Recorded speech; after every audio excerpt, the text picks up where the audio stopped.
आज हम डिस्कस करेंगे how to compute the tax on capital gain. क्योंकि अभी तक हमने कैपिटल गेन में जो डिस्कशन करी थी वो मास्टर चार्ट के accordingly full value of consideration minus expenses incurred minus cost of acquisition and index cost of acquisition, cost of improvement minus index cost of the improvement, और उसके बाद जो हमारे पास कैपिटल गेन बच जाता है बिफोर एग्जम्पशन, और फिर हमने उसमें एग्जम्पशंस देने डिस्कशन करी सेक्शन 54 से लेकर के 54H तक। लेकिन अब हमारे पास टोटल इनकम तो आ गई, लेकिन अगर हमें पूछा जाए कि टैक्स लायबिलिटी क्या बनती है, तो कई बार एग्जाम में क्वेश्चन जो हो टैक्स लायबिलिटी के ऊपर भी आ जाता है। तो इससे पहले हमने इंडिविजुअल की टैक्स लायबिलिटीज कैलकुलेट करी थी, लेकिन आज हम पहले कैपिटल गेन की कैलकुलेशन, कैपिटल गेन की जो टैक्स लायबिलिटी है वो थोड़ी सी कॉम्प्लिकेट है, इसलिए अब उसको हम सिंप्लीफाई करने की कोशिश करेंगे। तो आज है हमारे पास how to compute the tax on capital gain. इसके लिए हमारे पास सेक्शन 111A, 112 और 112A है। 112A जो है वो लेटेस्ट है, उसको 2018 में जो है वो इनकॉर्पोरेट किया था, अदरवाइज इससे पहले जो था वो सेक्शन 10 सब सेक्शन 38 के अंदर जो थी वो एग्जम्पशन मिलती थी, जो कि हमने एग्जम्पशंस में डिस्कस किया था। देखिए, मैं असेसमेंट ईयर 202021 और 202122 दोनों के बारे में अगर मैं बात करूं तो इन दोनों के केस में देयर इज नो चेंज, क्योंकि कई जगह पे हमारे पास 2021 इंप्लीमेंट हो रहा है और कई जगह कई एग्जाम में 21-22 इंप्लीमेंट होगा। सो ये जो कैपिटल गेन है, इसकी जो कंप्यूटेशन होती है वो that is at a specified rate.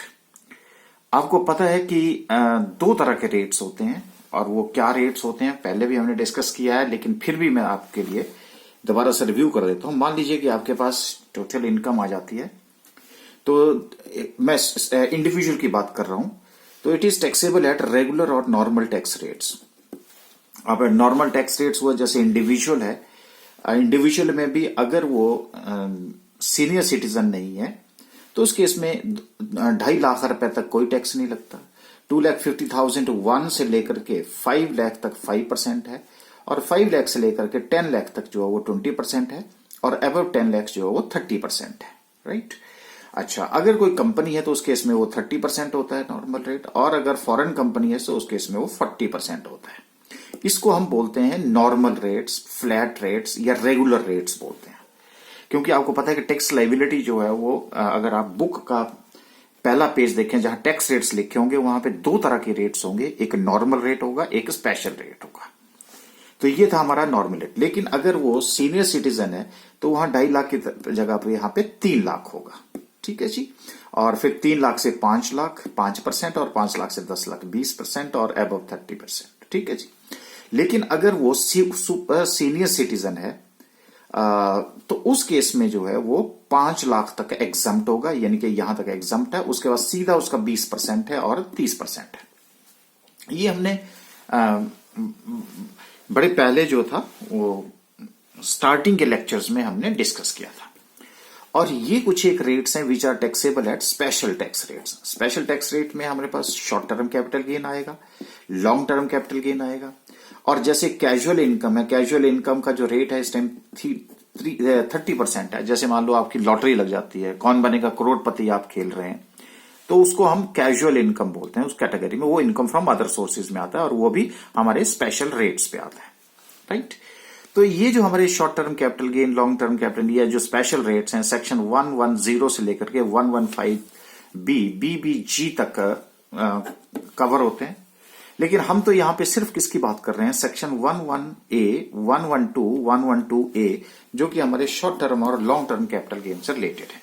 लेकिन जस्ट हमने आपको एक नॉलेज दे दिया कि एक स्पेशल रेट और नॉर्मल रेट के बीच में क्या डिफरेंस होता है। तो अब हमारे पास क्या है कि कैपिटल गेन्स, थोड़ा सा ओवरव्यू करते हैं। दो तरह के कैपिटल गेन हमने डिस्कस किए थे। ये तो पहले शॉर्ट टर्म कैपिटल गेन और लॉन्ग टर्म कैपिटल गेन। लेकिन यहां पे जो मैं डिस्कशन करूंगा वो मैं अब tax computation point of view से डिस्कस करूंगा कि शॉर्ट टर्म कैपिटल गेन और लॉन्ग टर्म कैपिटल गेन को फर्दर कैसे जो है डिवाइड किया है। मैं उस पॉइंट ऑफ व्यू से नहीं करूंगा कि long term capital asset, short term capital asset, जो हमने ऑलरेडी डिस्कस कर रखी है। देखिए यहां पे हमारे पास शॉर्ट टर्म कैपिटल गेन जो टैक्सेबल होगा अंडर सेक्शन 11A के अंडर, ये ऑल एसएससी के लिए एप्लीकेबल है और ऑल एसएससी के लिए एट द रेट ऑफ 15% इसके ऊपर रेट लगता है। इसके अलावा जो बाकी बच गए these are known as others, और अदर्स के ऊपर नॉर्मल रेट लगता है। तो ये स्पेशल रेट हो गया, ये नॉर्मल रेट हो गया, राइट जी। अच्छा, उसके बाद हमारे पास लॉन्ग टर्म कैपिटल गेन है, और लॉन्ग टर्म कैपिटल गेन के जो लॉन्ग टर्म कैपिटल गेन होगा वो that is taxable under section 112A, जिसमें हमारा रेट ऑफ टैक्स होता है 10%। और कुछ एक ऐसी लॉन्ग टर्म कैपिटल गेन होंगे which are taxable under section 112 और 20% है, लेकिन कुछ केसेस में ये 10% होगा, फ्यू केसेस में 10% होगा। तो इस डायग्राम से हमें एक बात तो क्लियर हो गई, क्या हुआ? तो सबसे पहले तो क्या है, देखो मैं आप ये वाली और ये वाली आपस में कनेक्टेड है। हो सकता है आप लास्ट में जाकर के इस चीज को रियलाइज करें, लेकिन मैं पहले ही आपको बता रहा हूं कि देखो ये शॉर्ट टर्म कैपिटल गेन, ये long term capital gain, asset same होंगी, यहां भी सेम होंगी। सिर्फ फर्क क्या होगा कि अगर ये शॉर्ट टर्म कैपिटल गेन है तो 15% कैटेगरी में जाएगा, और अगर वो लॉन्ग टर्म कैपिटल गेन होगा तो वो 112A में जाएगा, और वो 10% के हिसाब से टैक्सेबल होगा। इसलिए मैंने ये एरो यहां पे से कनेक्ट कर दिए कि इनमें कुछ मिलता जुलता है। और यहां से और यहां तक के बीच में अगर मैं डिस्कशन करूं तो इससे मुझे क्या नजर आ रहा है, क्योंकि यहां क्या था, शॉर्ट टर्म कैपिटल गेन और अदर दो ही कैटेगरी थी। यहां लॉन्ग टर्म कैपिटल गेन है लेकिन दो कैटेगरीज हैं। इसका मतलब क्या हुआ कि यहां पे अदर्स कैटेगरी नहीं है। तो अदर कैटेगरी का मतलब है कि कोई भी स्लैब रेट जो है वो लॉन्ग टर्म कैपिटल गेन में नहीं लगेगा जो यहां लगाते थे। स्लैब रेट का मतलब है नॉर्मल रेट। स्लैब रेट का मतलब क्या हुआ जी, नॉर्मल रेट। यानी कि इंडिविजुअल के केस में लॉन्ग टर्म कैपिटल गेन में कोई भी एसेट जो है वो अपना नॉर्मल रेट के ऊपर टैक्सेबल नहीं होगी, जो कि शॉर्ट टर्म कैपिटल गेन में टैक्सेबल हो रही है। ठीक है जी, यहां तक तो ये ध्यान रखना आपने लॉन्ग टर्म कैपिटल, क्योंकि स्टूडेंट यहां कंफ्यूज हो जाता है कि वो अदर्स यहां मिल जाता है, नॉर्मल रेट यहां मिल जाता है, वो सोचता है लॉन्ग टर्म कैपिटल गेन में भी आ जाए। तो सिंपल सी बात है, या तो वो 112A में जाएगी या 112 में जाएगी। हाँ, फ्यू केसेस 10%, बात। तो इस in any case, in case of the long term capital gain, there is no slab rate which we have discussed which is applicable in case of the short term capital gain, in case of the others. यहां तक बात clear है? Okay, तो अब हम इसको थोड़ा सा और क्लियर करने के लिए कोशिश करते हैं कि अगर मेरा लॉन्ग टर्म कैपिटल गेन है तो वो 112A, ये देखिए 112A या 112 में टैक्सेबल होगा। 10% फ्यू केसेस में है, 20% आम जो है हमारा टैक्सेबल होगा। ओके ओके, उसके बाद है short term capital gain, section 11A में 15% और शॉर्ट टर्म कैपिटल गेन में अदर्स में हमारा लगेगा normal rate of tax, right. तो इसका मतलब क्या हुआ कि अब कुछ एक ऐसी कैपिटल गेन्स हैं जो कि हमारे पास शॉर्ट टर्म कैपिटल गेन में, अगर वो शॉर्ट टर्म कैपिटल गेन है तो चली जाएंगी 11A में, और अगर वो लॉन्ग टर्म कैपिटल गेन है वो तो चली जाएंगी 112A में। तो कुछ एक ऐसी कैपिटल एसेट्स के ऊपर हमारे पास कैपिटल गेन है। अगर शॉर्ट टर्म है तो 111A, और अगर लॉन्ग टर्म है तो 112A। इसीलिए ये दोनों आपस में कनेक्टेड है। ठीक है जी। अच्छा, अब मैं ओवरऑल आपसे डिस्कस करूंगा पहले कि अगर मान लीजिए आपको क्वेश्चन आ जाता है जिसमें कि बहुत सारी इनकम्स हैं, क्योंकि अभी तक हमने डिस्कस कर रखा है income from salary, income from house property, profit and gains from business profession और कैपिटल गेन। अब मान लो कि ये 4 हेड्स की इनकम आपके पास है, तो आपके पास अगर ग्रॉस टोटल इनकम है तो आपको पता है कि शॉर्ट टर्म कैपिटल गेन और लॉन्ग टर्म कैपिटल गेन और कैजुअल इनकम की इनकम के ऊपर जो है वो स्पेशल टैक्स रेट्स लगते हैं। तो इसका मतलब उसको हमें ग्रॉस टोटल इनकम से अलग करना पड़ेगा, तभी हम उसकी कैलकुलेशन कर पाएंगे। तो आप थोड़ा सा अब हम इसका एक ओवरव्यू लेते हैं, फिर हम डिटेल में उसकी डिस्कशन में जाएंगे। मान लेते हैं कि आपके पास ग्रॉस टोटल इनकम दे रखी है। तो ग्रॉस टोटल इनकम का मतलब है 5 हेड्स की जो इनकम है, income from including other sources, जो अभी हमने डिस्कस करनी है। वो सारी है। तो इसमें से आपने कहना है कि 5 हेड्स में से भी आपने ग्रॉस टोटल, अब मैं यहां से सिर्फ ये ले लेता हूं कि आपके पास इनकम फ्रॉम अदर सोर्सेज नहीं है, क्योंकि उसमें कैजुअल इनकम होती है तो वो अलग से है। लेकिन मैं यहां सिर्फ ले रहा हूं कि आपके पास 4 हेड्स की इनकम है जिसमें इनकम फ्रॉम अदर सोर्सेज नहीं है, राइट। ओके, तो अब मैं क्या करूंगा, उस ग्रॉस टोटल इनकम में से excluding short term capital gain and long term capital gain को अलग कर दूंगा, दोनों इनकम को अलग कर दूंगा। क्यों करूंगा? क्योंकि भाई उसके ऊपर लगते हैं स्पेशल रेट। तो अगर मैं शॉर्ट टर्म कैपिटल गेन मैंने 111A और लॉन्ग टर्म कैपिटल गेन जो है वो आ जाता है मेरा 112 और 112A के अंदर। ओके, तो अब मैं क्या करूंगा जी कि इन दोनों को जीटीआई में से एक्सक्लूड कर दूंगा। तो जब जीटीआई में से एक्सक्लूड कर दूंगा यहां पे, तो मेरे पास क्या आ जाएगा, ये इनको एक्सक्लूड करने के बाद मेरे पास जो फिगर आएगी, तो इसको मैं जीटीआई एक्सक्लूडिंग जीटीआई क्या आ गया जी, मेरे पास ए आ गया,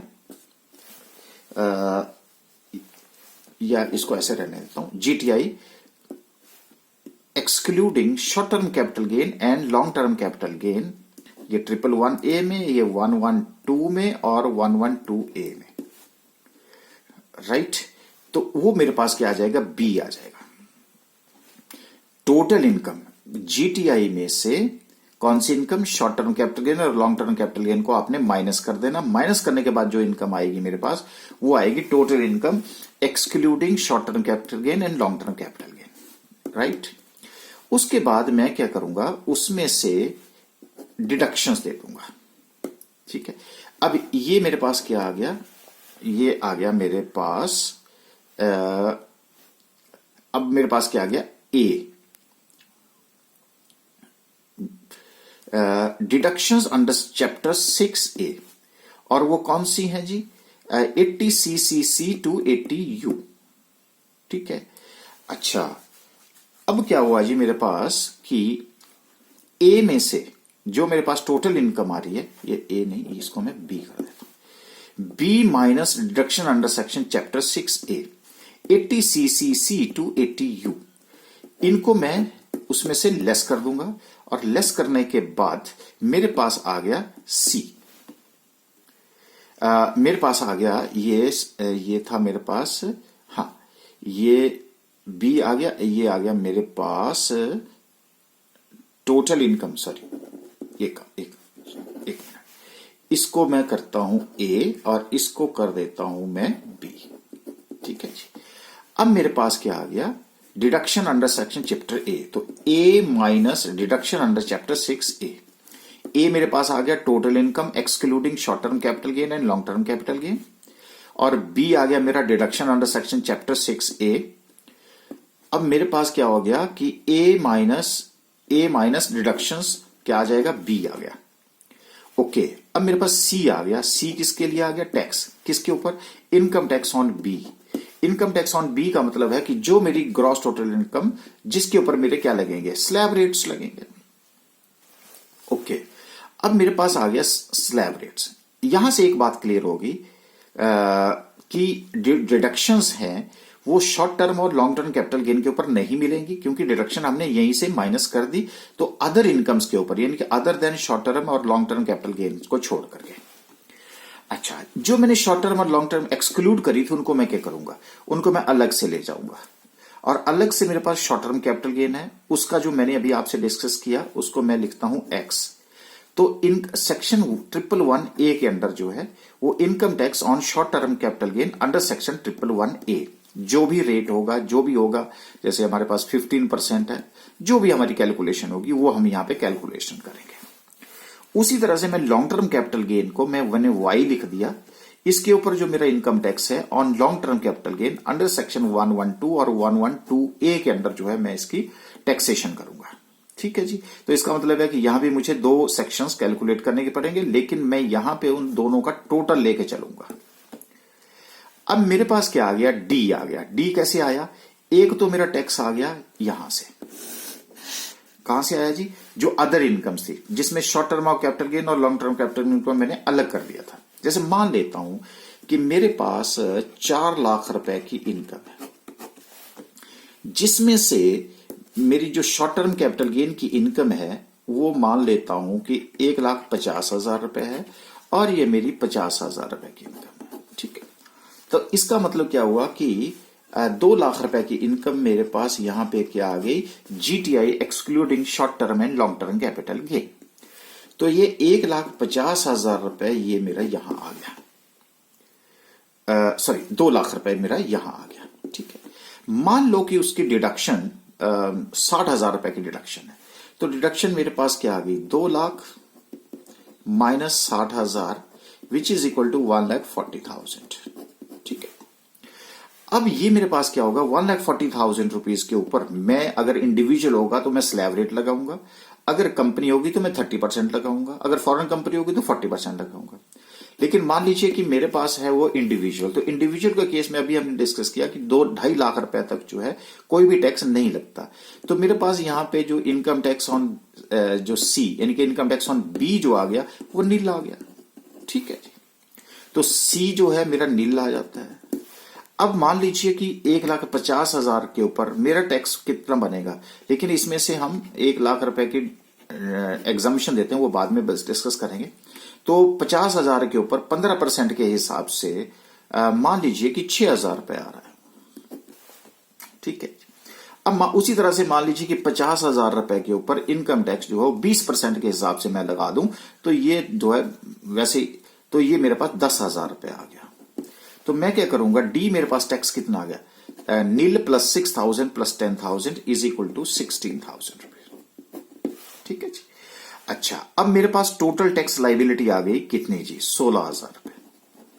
अब आपको पता है टैक्स रिबेट मिलती है 87A के अंदर अगर इंडिविजुअल की इनकम सपोज करो 5 लाख से कम है। ठीक है जी, लेकिन ये जो रिबेट मिलती है 87A में वो हमारे पास ये कुछ एक सेक्शंस के ऊपर एप्लीकेबल नहीं होगी, वो मैं आपसे बाद में डिस्कस करूंगा। अच्छा, तो ये रिबेट है हमारी, मान लो यहां पे इंडिविजुअल की इनकम कितने की है, 2 लाख है, 5 लाख रुपए से कम है, लेकिन यहां टैक्स ही मेरा नील है, तो रिबेट भी यहां कुछ भी नहीं मिलने वाली, तो नील हो गया। तो इस तरह से मेरा जो टोटल टैक्स लाइबिलिटी होगी वो भी कितनी होगी, 16,000, क्योंकि रिबेट माइनस 16,000 माइनस नील कितना, 0 आ गया। अब 16,000 के ऊपर मैं health, secondary and higher education cess लगाऊंगा 4% के हिसाब से, तो ये मेरे पास आ गया 640 रुपए। तो टोटल टैक्स लाइबिलिटी मेरी बन गई 16,640 रुपए की टैक्स लाइबिलिटी यहां पे बन गई। इस तरह से हम कैलकुलेशन करते हैं, तो यहां स्पेशल रेट यहां पे, तो इस तरह से हम जो टैक्स लाइबिलिटी अगर हमारे पास टोटल दे रखा हो तो कैसे इसको कैलकुलेट करते हैं, दैट वी हैव डिस्कस्ड। ठीक है जी, यहां पे तो ये एक थोड़ा सा ओवरव्यू अब हमारे पास आ गया। तो हमारी जो डिस्कशन है वो पहले हमारी सेक्शन जो डिस्कशन होगी तो सिर्फ शॉर्ट टर्म और लॉन्ग टर्म कैपिटल गेन होगी, लेकिन मैंने इसको आपको बता दिया कि एक तरह से अगर आपके पास टोटल इनकम दे रखी है तो उसमें उसको कैसे इनकॉर्पोरेट किया जाता है। तो सबसे पहले हम चलते हैं सेक्शन 11A के पास जो है वो डिस्कस करते हैं कि what does it mean. Okay, तो देखिए हमारे पास ये है मेरे पास 1111A। क्या कह रहा है ये, this section provides for a concessional rate of tax that is 15% on short term capital gain on transfer of. ये जो सेक्शन है हमारे पास ये सिर्फ इंप्लीमेंट होगी किसके ऊपर, शॉर्ट टर्म कैपिटल गेन के ऊपर, लेकिन कौन सी एसेट्स को ट्रांसफर करके। तो पहली एसेट जो हम ट्रांसफर करेंगे वो है अभी तक हमारे पास equity share of the company, units of the equity oriented mutual funds और यूनिट्स ऑफ बिजनेस ट्रस्ट। और ये जो है हमारे पास ये ट्रांजैक्शन जो है वो 1/10/2004 के बाद होनी चाहिए, where transaction is subject to STT. तो इससे पहले कि मैं अब आपसे बात करूं, सबसे पहले मैं आपसे इसके बारे में इसका जो एनालिसिस है वो मैं अब आपके साथ डिस्कस करूंगा। ओके, देखिए जी, अब हम सबसे पहले तो क्वेश्चन राइज होता है कि ये AAA कहां पे इंप्लीमेंट होगी, वो बताओ। तो ये सिर्फ इंप्लीमेंट होगी इक्विटी शेयर्स के ऊपर। तो इक्विटी शेयर में आपको बता दूं कि इसमें बोनस शेयर भी इंक्लूड होगा, राइट शेयर भी इंक्लूड होगा, क्योंकि वहां डेफिनेशन में दे रखा है equity share of the company. तो इक्विटी शेयर में अगर आप बोनस शेयर इक्विटी के दे रहे हैं तो वो भी होंगे, राइट शेयर दे रहे हैं तो वो भी इंक्लूड होंगे, राइट। उसके बाद है units of equity oriented mutual funds. आपको पता है other than equity oriented mutual funds क्या होते हैं जी? Debt oriented mutual funds. आपको पता है कि मैंने आपसे इक्विटी ओरिएंटेड म्यूचुअल फंड्स में बात करी थी कि म्यूचुअल फंड में अगर 65% से ज्यादा अगर आपने ऐसे फंड में इन्वेस्ट किया है कि जो 65% से ज्यादा जो है इक्विटी शेयर में इन्वेस्ट करता है, तो उसको हम इक्विटी ओरिएंटेड म्यूचुअल फंड बोलते हैं। डेट ओरिएंटेड फंड 65 से नीचे आ गया, उधर 35% डेट था, अगर वो 35% से बढ़ गया तो उनको हम क्या बोलते हैं? Date oriented mutual funds. ये हमने कैपिटल गेन में आपसे डिटेल में डिस्कशन करी थी। और तीसरा था हमारे पास यूनिट्स ऑफ बिजनेस ट्रस्ट। इसकी मैं बात करूंगा आपसे बिजनेस ट्रस्ट के बारे में, लेकिन उससे पहले अगर बाय द वे आपके पास ज्वेलरी है और उसके ऊपर शॉर्ट टर्म कैपिटल गेन होता है, अर्बन लैंड है उसके ऊपर आपको शॉर्ट टर्म कैपिटल गेन होता है, बॉन्ड है आपके पास उसके ऊपर शॉर्ट टर्म कैपिटल गेन है, डिवेंचर है उसके ऊपर शॉर्ट टर्म कैपिटल गेन है, डेट ओरिएंटेड म्यूचुअल फंड्स हैं उसके ऊपर आपको शॉर्ट टर्म कैपिटल गेन है, तो वहां पे सेक्शन 111A इंप्लीमेंट नहीं होगी, वहां टैक्सेशन होगी नॉर्मल रेट से। क्लियर हो गया जी यहां तक बात? ओके, तो सिर्फ 111A जो है वो कहां टैक्सेबल होगी? इसी के केस में। तो ये मैंने आपको बताया था, ये देखिए, short term capital gain taxable under section 111A all assesses 15% और अदर्स नॉर्मल रेट। तो क्लियर हो गया जी यहां पे? इसका मतलब क्या होता है? ओके, अच्छा, अब क्या है कि ट्रांसफर होना चाहिए ये, लेकिन साथ में आपको शॉर्ट टर्म कैपिटल गेन होना चाहिए। तो सबसे पहले जो है अब इनके ऊपर क्या होना चाहिए? एसटीटी पेड होना चाहिए। जब आप ट्रांसफर करते हैं, जब आप सेल, बहुत इंपॉर्टेंट बात कर रहा हूं, जब आप इसको ट्रांसफर कर रहे हैं, जब आप सेल कर रहे हैं, तो उसके ऊपर एसटीटी पेड होना चाहिए। एसटीटी का मतलब क्या होता है? Security transaction tax. देखो मैं आपको बताऊं, आप अगर किसी स्टॉक एक्सचेंज में जाएंगे तो स्टॉक एक्सचेंज में मान लीजिए कि आपने 100 रुपए का शेयर खरीदा। अब 100 रुपए के शेयर खरीदा तो जो वो आपको कितने में पड़ेगा? सबसे पहले तो क्या है कि उसके ऊपर एसटीटी लगेगा जो गवर्नमेंट के खाते में चलता है, सिक्योरिटी ट्रांजैक्शन टैक्स। मान लीजिए वो 1% है, तो 1 रुपए एसटीटी लग गया। देखिए एसटीटी चाहे आप बाई करो चाहे सेल करो, वो लगेगा। फिर वो ब्रोकरेज चार्जेस होती है, मान लीजिए ब्रोकरेज चार्जेस भी 1 रुपया रख लेता हूं, तो एक तरह से आपको जो शेयर है वो 102 रुपए का पड़ता है, ना कि 100 रुपए का। तो एसटीटी जो है वो गवर्नमेंट के पास चली जाती है जब आप शेयर्स को बाई और सेल करते हो। कहां पे? जब आप स्टॉक एक्सचेंज में। और स्टॉक एक्सचेंज कौन सी? जो रिकॉग्नाइज्ड होती है नेचुरली।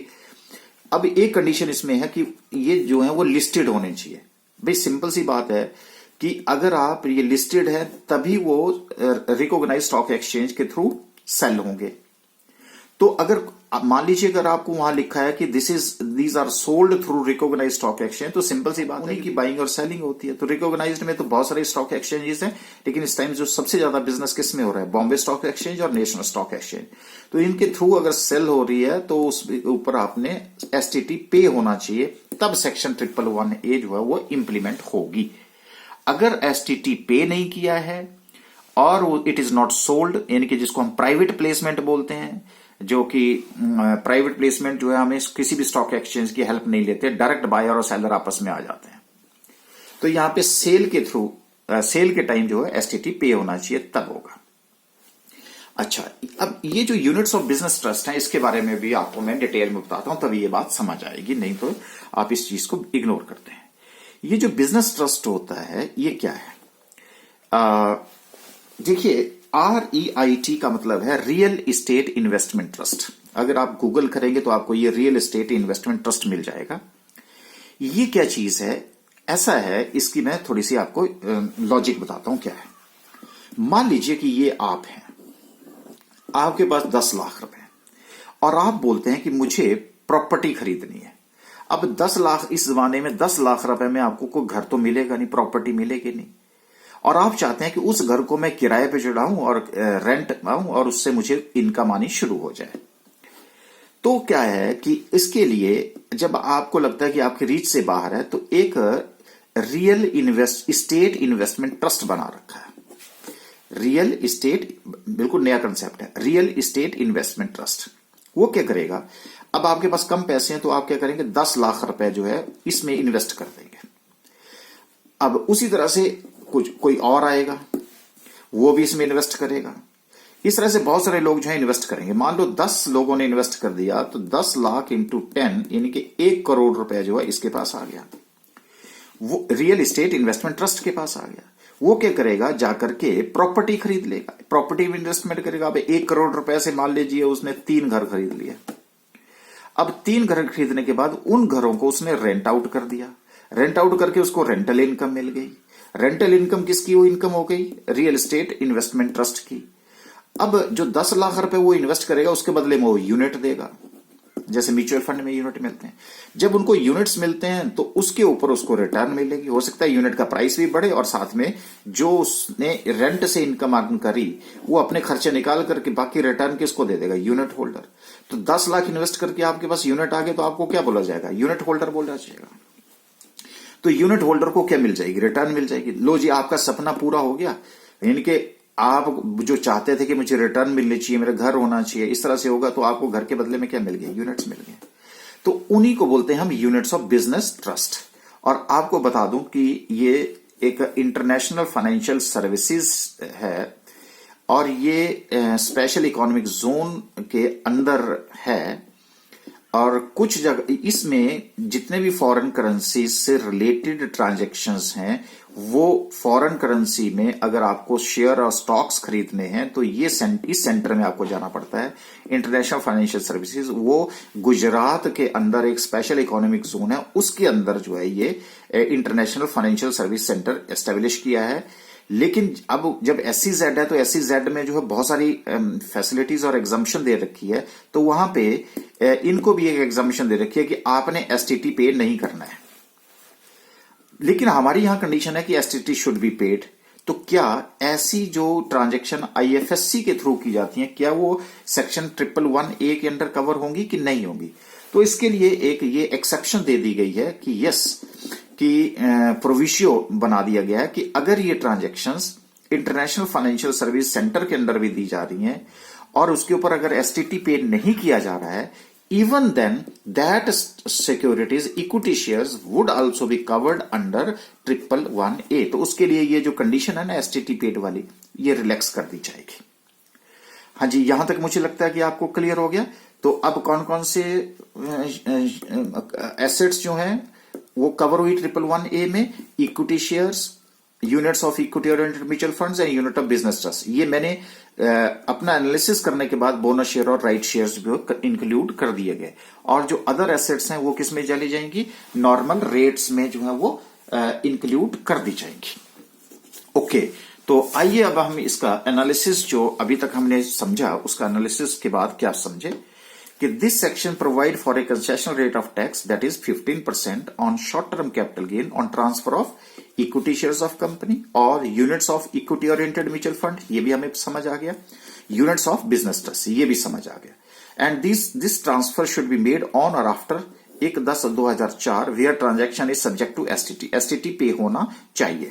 लेकिन concessional rate of tax is also applicable in case of short-term capital gain which arises from a transaction undertaken in foreign currency on a recognized stock exchange located in International Financial Service Center located in SEZ even if STT is not applicable।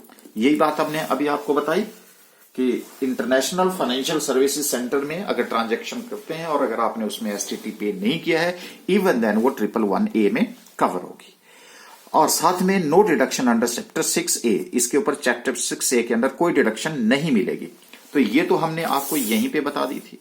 देखो deduction यहीं पे मिल गई है, others पे मिली, लेकिन section 111A के ऊपर कोई डिडक्शन यहां पे इंक्लूड नहीं की गई है। तो मुझे लगता है कि अब आपको सेक्शन 111A कुछ क्लियर हो गया होगा। तो चलिए जी, अब आपका इसमें थोड़ा सा कॉन्फिडेंस आपका बढ़ाते हैं और फिर आगे जो है वो बात करते हैं। तो लेट अस build up confidence section 111A के अंदर।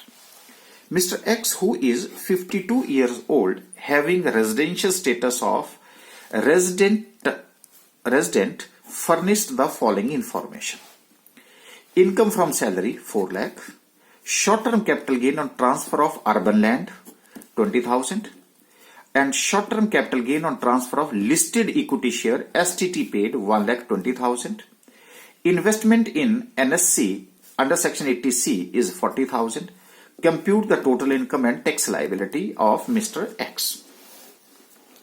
तो सेक्शन 111A के अंदर जो भी हमने डिस्कशन करी, so computation of the total income of mister X for the assessment year जो भी होगी, तो हम क्या करेंगे, पार्टिकुलर्स दो जगह पे अमाउंट लिखेंगे, एक इनर कॉलम बनाएंगे, एक आउटर कॉलम बनाएंगे.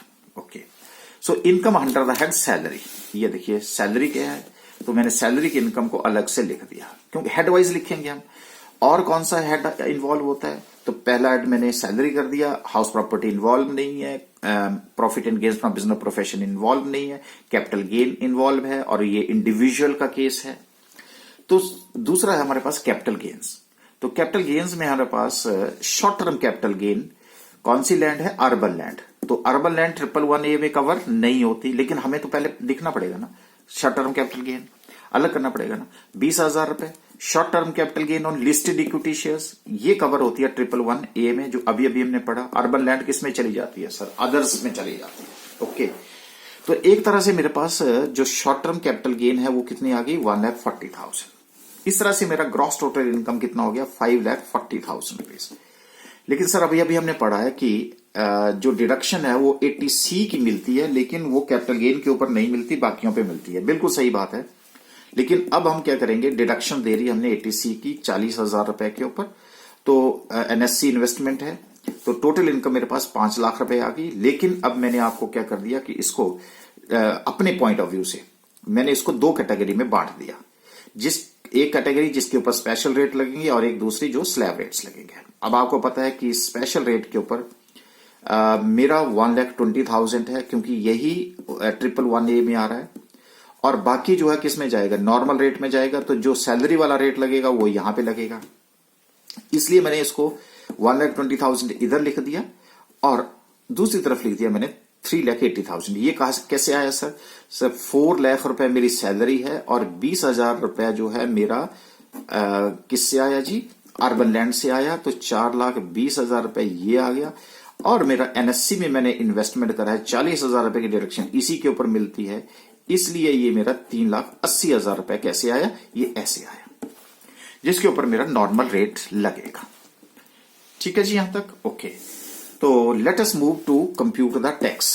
तो कंप्यूटेशन ऑफ टैक्स कैसा होगा सर, सबसे पहले तो हम क्या करते हैं, अलग अलग कर देते हैं. तो short term capital gain covered under section 111A में कितना होगा, 1,20,000. रेट कितना है सर, 15% है, तो कितना बन गया मेरा 18,000.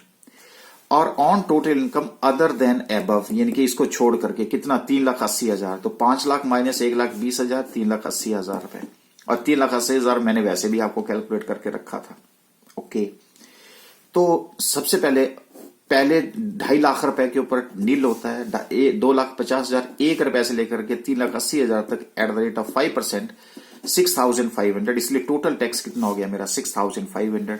ये मेरा टोटल हो गया 6,500 रुपीज. तो टैक्स बिफोर रिबेट जो है 24,500 रुपीज की है. आपको पता है कि अगर आपकी इनकम 5 लाख से कम है, तो यहां इनकम कितनी है, 3,80,000 रुपए. तो उस केस में जो टैक्स रिबेट है वो हमारे पास नहीं, यहां पे हमारे पास जो अदर इनकम है 5 लाख से कम है, तो इसलिए आपको जो टैक्स रिबेट मिलती है वो 5 लाख से कम के ऊपर 12,500 रुपए जो है वो मिल जाती है. जो भी टैक्स बनता है वो सारी की सारी मिल जाएगी. ठीक है, तो क्योंकि 5 लाख रुपए तक है, 5 लाख से ज्यादा हो जाती तो आ जाता. तो इसलिए हमारे पास 5 लाख रुपए के ऊपर ये देखिए, क्योंकि 2.5 लाख तक नील होती है और 2.5 लाख से लेकर के 5 लाख तक 10% के हिसाब से कितना बन जाती है मेरे पास,